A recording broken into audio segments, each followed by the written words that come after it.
आदिवासी हिंदू नाही आहे, आरक्षण मला आरक्षण द्या आणि तुम्हाला राजकीय फायदा देऊ, परंतु या गोष्टी आम्ही कधीही होऊ देणार नाही।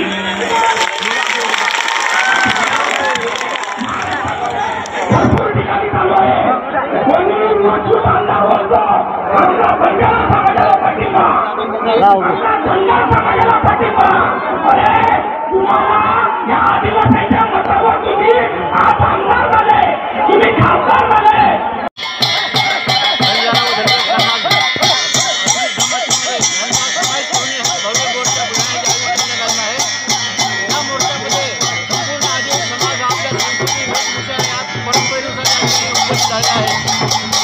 सर्व इतर समाज हा संपूर्ण त्याचा स्वतःचा आरक्षण सुद्धा ते या ठिकाणी 60% असलेले आदिवासी लोक घालू पाहत आहेत, तरी त्यांना या अनुसूचित जमातीमध्ये प्रवेश मिळण्याची नये अशा प्रकारची सर्व आदिवासी समाजाची आमची विनंती आहे।